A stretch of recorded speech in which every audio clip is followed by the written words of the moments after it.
I believe that it is a tragic thing that we look at fear and see it as a bad thing. I think that it's tragic that we've allowed fear this power over us, that we, through our fear of failure, fear of rejection, disappointment, loss, death, hurt, whatever it is, somehow blame fear as the reason why we've never achieved the things we wanted to achieve, never been able to delve into our own self-awareness. In fact, most people go through life avoiding that journey, just too hard to have to admit that there are things about me that are less than ideal.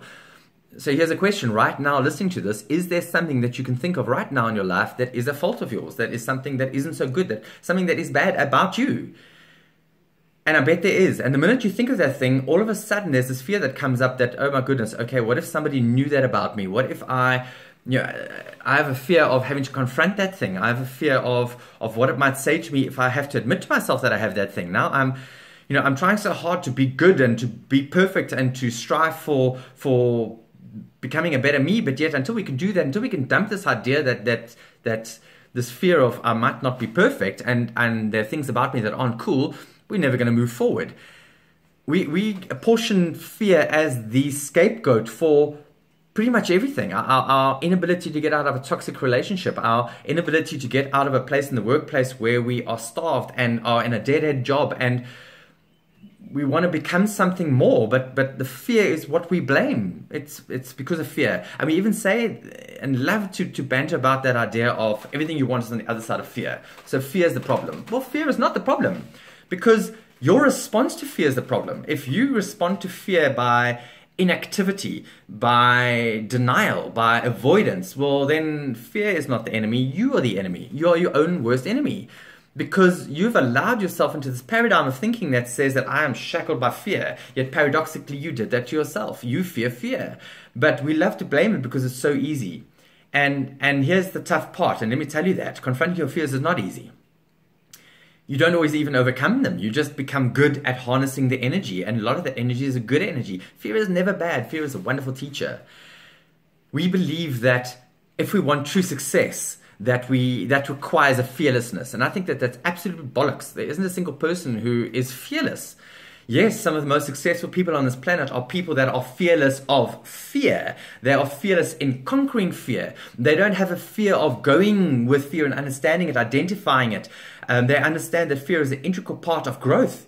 Fear demands change, and until we're prepared to change, we're not going to achieve anything. So there are some people that have no fear. They are just fearless in their pursuit of whatever they want and not prepared to overcome and face those fears. Without change, you have no future. You just have a recurring past. Consider that for a second.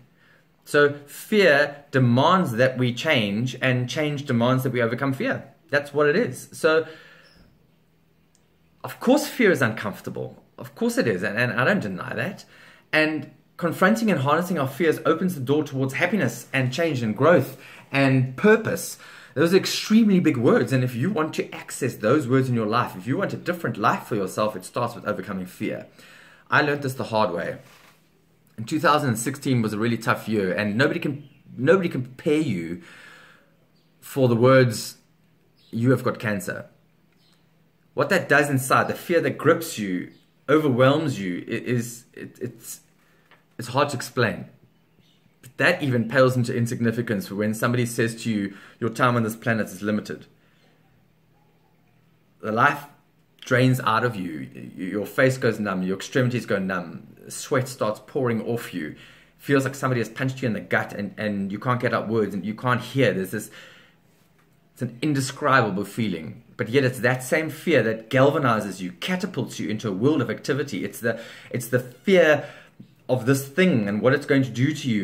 Your fight for survival becomes the only real thing, tangible thing in your life. And so that fear means that you are going to seek out the most amazing medical team that you can, team of specialists, that you're prepared to undergo any operation, any medical treatment, that you're prepared to put your body through this torturous treatment that sucks the life out of you, because you are fearful of what's going to happen to you if you don't. That you're prepared to go down the road of any natural therapy remedy that is out there. You look at your diet, your sleep patterns. I was even prepared to go down a really uncomfortable road of self-awareness that says maybe there's a psychosomatic part to this, and there are causes of the cancer that lie there. And But it didn't even stop there, because everything in my life changed. All of a sudden, you look at life differently, and that's what fear does. Fear says, once you've faced that fear, and once you've realized that some of the other fears that you have in your life are really pretty uneventful things,